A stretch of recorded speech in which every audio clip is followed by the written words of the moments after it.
Hi guys, ഞാനേ ഇന്ന് എംബോസിഷൻ എഴുതുക.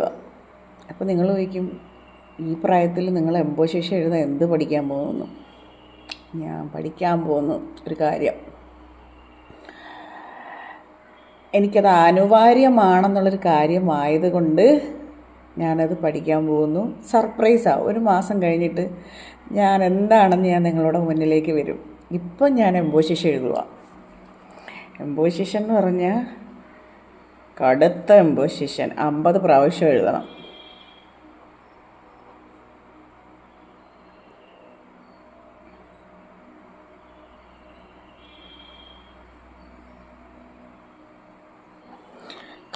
കടുത്ത എംബോസിഷനാണ്.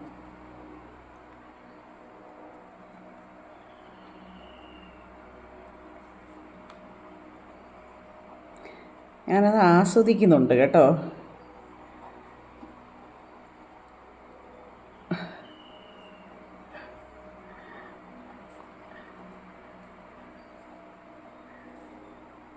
പത്ത് 20 വർഷങ്ങൾക്ക് മുമ്പാണ് എംബോസിഷനൊക്കെ എഴുതിയിട്ടുള്ളത്. ഇപ്പം വീണ്ടും ആ ഒരു എംബോസിഷൻ എന്ന് പറയുമ്പോൾ ആസ്വദിക്കുന്നുണ്ട്. നമ്മൾ ചില കാര്യങ്ങൾ കോൺസെൻട്രേഷൻ ഇല്ലാതെ നമ്മൾ മറന്നു പോവും, അല്ലെങ്കിൽ അശ്രദ്ധയിൽ മറന്നു പോവും. അപ്പം അന്ന് ടീച്ചേഴ്സുകൾ നമുക്ക് എംബോസിഷൻ എന്ന് പറഞ്ഞൊരു സാധനം നമുക്ക് തരും.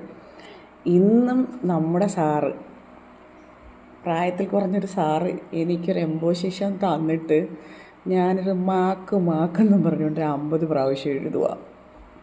ഇപ്പോൾ 29 പ്രാവശ്യമായിട്ടുണ്ട്.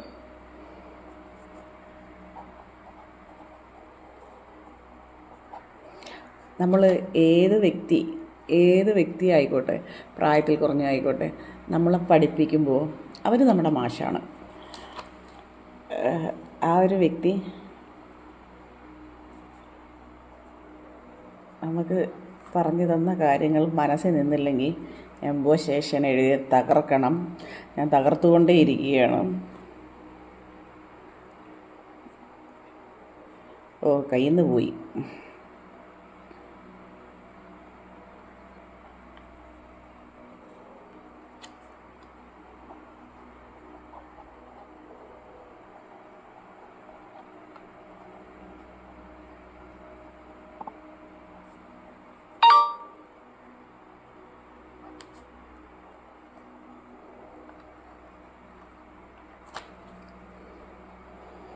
മുപ്പത് എഴുതി